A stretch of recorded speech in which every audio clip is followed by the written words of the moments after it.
buum ñu catu. macha allah merci beaucoup Chérif ñu taxaw ci toujours actualité bi rek El Hadj Malick Thiandoum am na ñu bëri ñu jàpp ni président Bassirou Diomaye Faye ak premier ministre am ñu tàqaliko nekkul li gën ñu yëg ni am na ñu nekk ci suuf di ci jéem a dox tànk jàmm au même moment aussi am na que ça soit des responsables wala militants yu commencé di jël position que ça soit pour président de la République que ça soit pour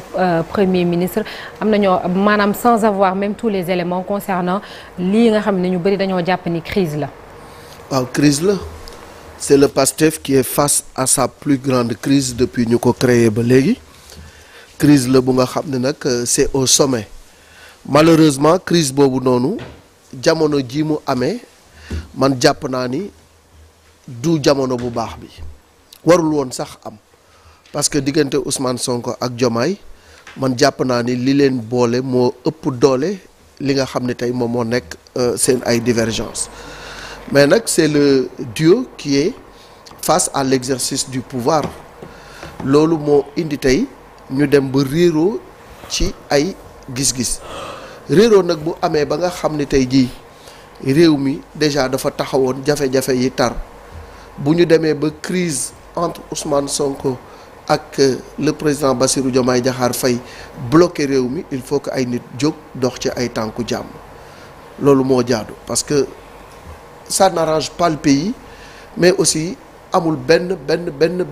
njëriñ pour réew mi ak crise bi nga xam ne tey fii la réew mi toll moi je pense que tey waroon nañ fi toog di wax leneen lu dul ña ngay jubóole Ousmane Sonko ak président Bassirou Diomaye Diakhar Faye honnêtement fii réew mi toll seen énergie seen xam-xam seen mën-mën seen am-am seen daraja seen lépp dañ ko war a jël mettre ko au service du pays pour sortir le pays ci situation bi mu nekk répondre aux préoccupations des Sénégalais je pense que loolu doy na leen sëkk mbubb ak tubéy mais xiiroo beeg ŋaayoo bi ak xuloo bi dafa doy te dafa war a dakk te li koy dakkal c'est vrai mooy waxtaan mën na am mais aussi il faudrait bu ñu waxantee dëgg que ki nga xam ne mooy président de la République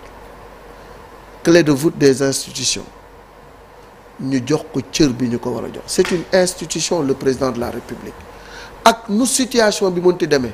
président Bassirou Diomaye Diakhar Faye c'est le président de tous les Sénégalais moom la yàlla teg ci bopp réew mi cër bi ñu ko war a jox dañ ko war a jox en commençant par Ousmane Sonko ci boppam. mag ak ndaw. waaw dañ ko war a jox c'est-à-dire waratuñu xool président Bassirou Diomaye Diakhar Faye bët bi ñu ko doon xool démb ak barki démb. Diomaye boobu nekkatu fi beneen. nit moo fi nekk muy le président de la République du Sénégal kooku nag il faut que d'abord ñu jox ko cër bi ñu ko war a jox mais Diomaye muñ na fi lu nekk dégg na fi lu nekk 72 heures nañ ko fi mu muñ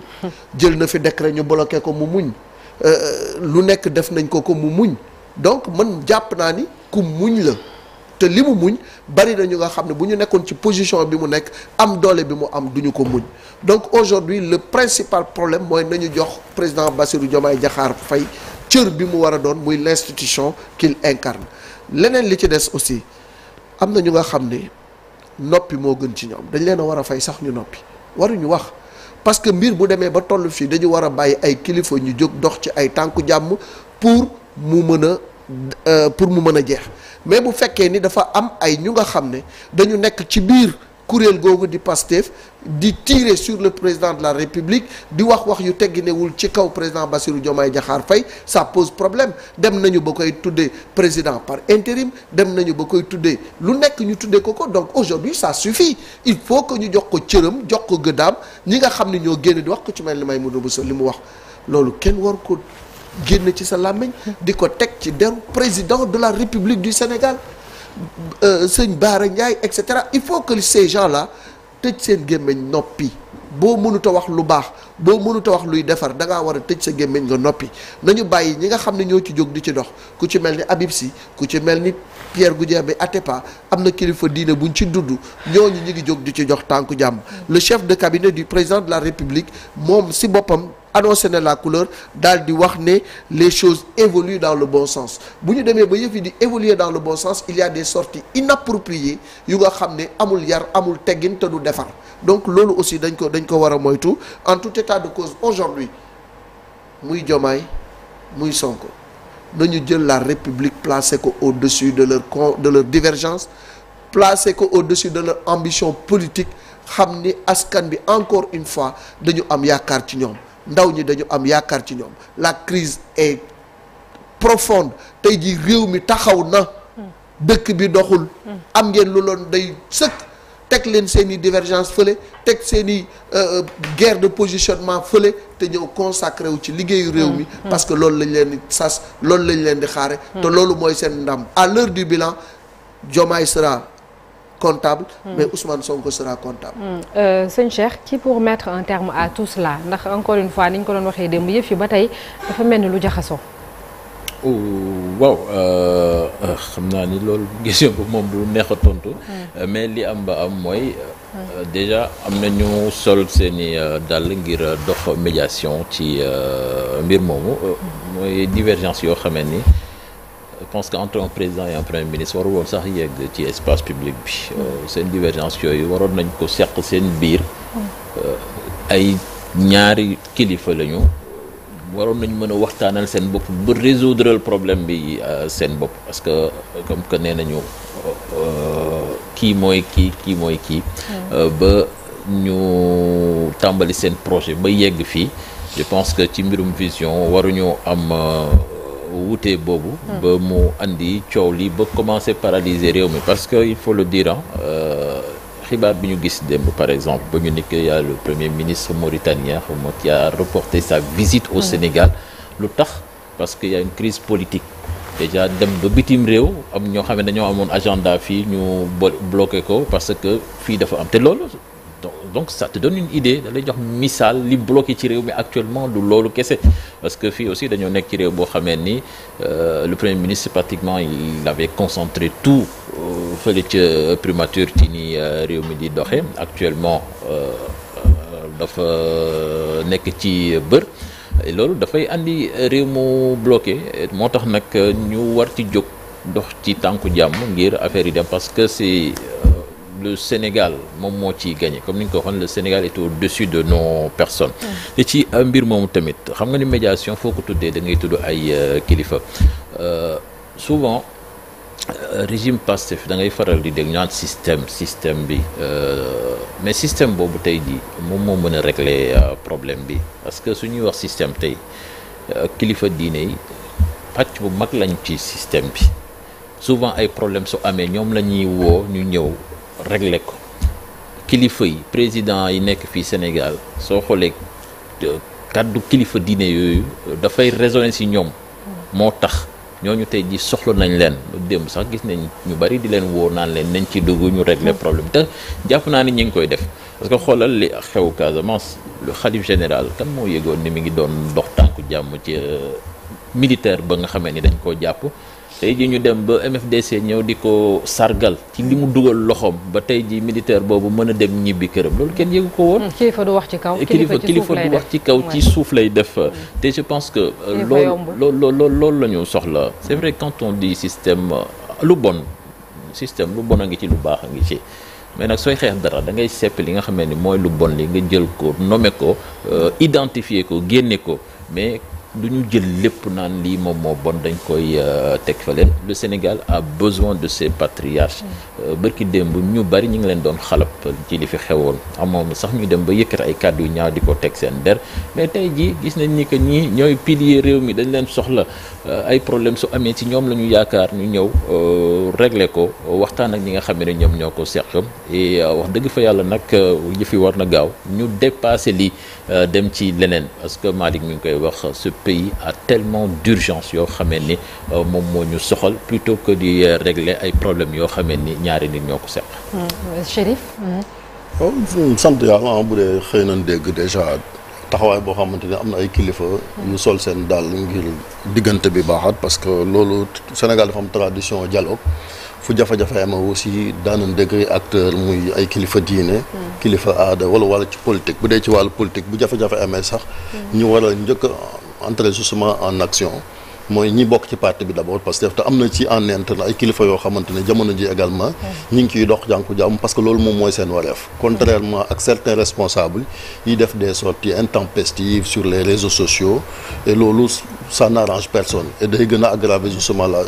la situation parce que c'était un parti boo xamante ni bu organisé la bi nekkee ci opposition bi y avait quand même li naan discipline de parti mais une fois au pouvoir nemmeeku nañ indiscipline boo xamante ni soit c'est des militants wala yenn responsable yoo xamante dañ koy wax maanaam lu am rek ñi ngi ci réseaux sociaux yi c'est vrai que parti la boo xamante ni sukkandiku na ci réseaux sociaux yi ba accéder au pouvoir